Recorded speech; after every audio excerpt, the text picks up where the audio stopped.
Se favorecerá entonces que la transferencia vaya de gas a líquido. Ahora bien, si la transferencia de masa fuese, en caso contrario, de líquido a gas, lo que ocurriría sería un proceso contrario. ¿Cómo es un proceso contrario? Supongamos que el líquido tiene esta concentración que hay acá, 0.09, por ejemplo. Como ahora la transferencia está yendo de líquido a gas, lo que ocurre es que a 15 grados centígrados alcanzaríamos una fracción molar en el seno del líquido que estaría alrededor de 0.2. Pero si trabajásemos a 40 grados centígrados, ¿qué ocurriría con la fracción molar que va a haber en el gas? Sería considerablemente mayor. Entonces, aquí lo que estamos reflejando es, uno, dependiendo de la temperatura, se favorece uno u otro proceso. Los procesos donde la transferencia va de gas a líquido se van a favorecer principalmente a menor temperatura, ¿ok? En este caso 15 grados centígrados. Los procesos donde la transferencia vaya de líquido a gas se van a favorecer a más alta temperatura. ¿Por qué esa diferencia? Porque a diferentes temperaturas vamos a tener diferentes pendientes de la curva de equilibrio. O sea, quien está gobernando la facilidad de la transferencia de masa en este caso es la pendiente que tiene esa curva de equilibrio y que cambia con la temperatura. ¿Qué les pareció eso?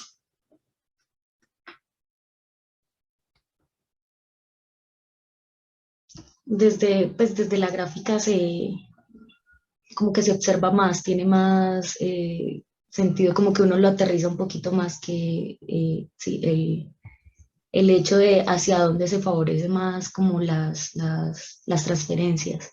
O no sé, siento yo que como que lo entendí mejor. Vale.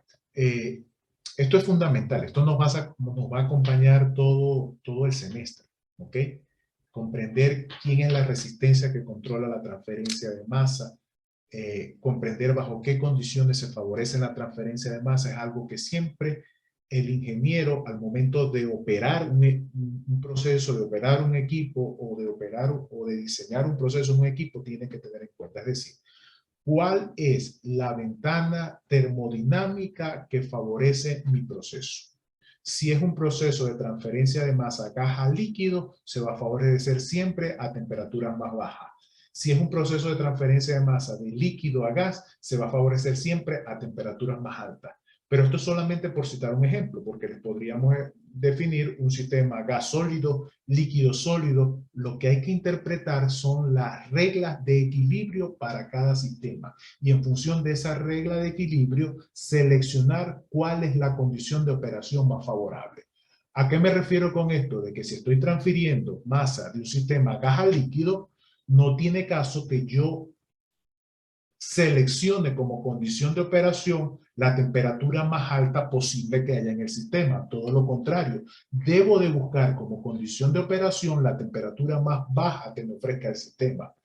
En caso contrario, si estoy operando un sistema donde transfiero masa de un líquido a un gas, entonces lo ideal es que busque operar ese proceso, ese equipo a la condición más alta de temperatura. Entonces, aquí es rápidamente donde visualizamos cómo la termodinámica nos habla de cuál es la condición favorable para los procesos de separación como tal. ¿Vale? Profe, Dígame. eso se da porque a mayores temperaturas las moléculas de gas se encuentran más dispersas, entonces es más difícil que se dé la transferencia de masa a temperaturas altas. ¿O por qué razón ocurre de esa manera? ¿Por qué razón la temperatura afecta el equilibrio? Es su pregunta. Sí, profe, pues para de gas a líquido y de líquido a gas. En este ejemplo es muy fácil, porque, por ejemplo, cuando transfiero de líquido a un gas, En la medida que aumento la temperatura, lo que estoy es favoreciendo de que las moléculas tengan más movilidad. Y esa más movilidad que tienen las moléculas en el seno de la fase, ¿ok? Veámoslo de esta manera. Mientras más baja la temperatura, más compactas se van a encontrar las moléculas en el seno de una fase líquida. O sea que si yo quiero que esas moléculas pasen al seno de una fase de gas, necesito darle movilidad. Y esa movilidad la logro aumentando la temperatura. Teoría cinética de los gases. ¿Qué va a ocurrir si en ese sentido yo favorezco que al tener más movilidad las moléculas pasen del líquido al gas? El camino contrario será la condición inversa. A menor temperatura, entonces buscaré de que esas moléculas preferencialmente pasen a un estado condensado de la materia. ¿Sí lo vemos de esa manera? En una Sí, explicación un profe. tanto más química. Sí, Ok. gracias. Lo otro ya es un punto de vista termodinámico, ¿no? En términos de un punto de vista termodinámico es interpretar cómo es el equilibrio de la fase. Cuando nosotros vemos un diagrama de fase, para una fase gas líquido, gas sólido, líquido sólido, ahí vemos cómo el comportamiento de las fases se da en función de la temperatura. Es un poco rescatar no, esos conceptos que veían o que vieron o que supongo que observaron en su curso de termodinámica química sobre diagramas de fase, diagramas de equilibrios de fase, efecto de la temperatura y de la presión. Me hago entender un poquito. Sí, profe. Vale. Bueno, ahora volvamos a esas ecuaciones, ¿ok? Que estamos intentando entonces aterrizar. Entonces, ¿qué tenemos? ¿Ok? Tenemos un coeficiente global. Entonces, hay una resistencia individual para la transferencia de masa en fase gaseosa. Cuando trabajo con un coeficiente 1 sobre KY, este es el término que corresponde, generalmente, siempre el término que tiene el coeficiente individual es el que nos va a decir que esa es la resistencia de esa fase. ¿Ok? Aquí es M2' por KY, porque M2' es lo que nos permite encontrar consistencia entre este coeficiente de caso Y con uno global caso X. Y existe otro término que va a corresponder a la resistencia a la transferencia de masa individual de la fase líquida. Si queremos determinar cuál es la magnitud o la fracción que ofrece cada fase, simplemente, si esta es la resistencia fraccional de la fase gaseosa, divido esa resistencia fraccional de la fase gaseosa entre la resistencia fraccional global. O en pocas palabras, resistencia a la fase gaseosa entre resistencia a la total de la fase me va a dar a qué fracción corresponde esa. Si quiero determinar la resistencia fraccional en la fase líquida, resistencia en la fase líquida entre resistencia total expresada en términos de fase líquida me va a decir cuánto porcentaje, por decirlo así, ofrece esa fase a la resistencia a la transferencia de masa. La resistencia a la transferencia de masa no determina el sentido de la transferencia de masa. Ojo con esto que estoy diciendo. ¿Ok? Ojo con esto. Y vuelvo a repetirlo, lo pongo entre comillas en luces de neón. La magnitud de la resistencia a la transferencia de masa no determina el sentido de la transferencia de masa. Lo digo porque es un error común. Mucha gente cree que porque una fase tiene mayor resistencia que otra, eso va a determinar en qué sentido va la transferencia de masa. Eso es incorrecto, eso es un error garrafal.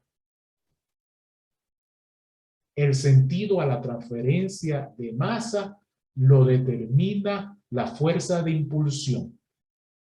Esa fuerza de impulsión, recuerda, vamos a poner esto en blanco y negro. Permítanme y abro un tablero, porque es un error acumulado y que lo he escuchado inclusive a nivel de algunos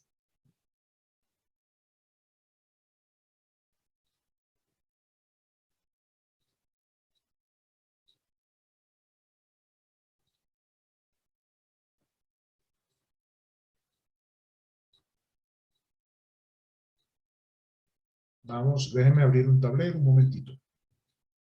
Esto es fundamental.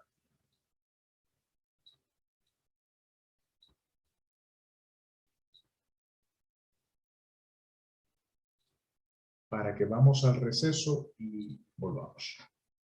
Ok.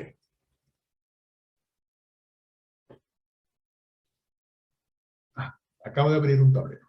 Ok.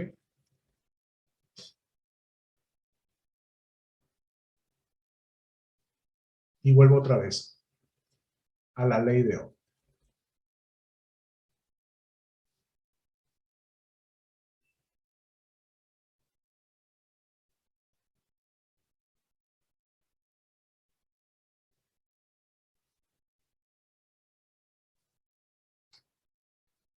Pero esta vez voy a incluir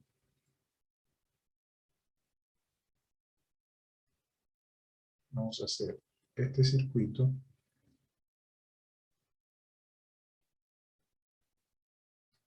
un poquito más grande. Entonces aquí tengo R1, R2, más, menos. ¿Ok? Vuelvo a esa ley de Ohm que es tan ilustrativa para hablar del flujo. Fuerza de impulsión, gradiente de velocidad. Hay un flujo, una corriente que circula en este circuito, que es la intensidad.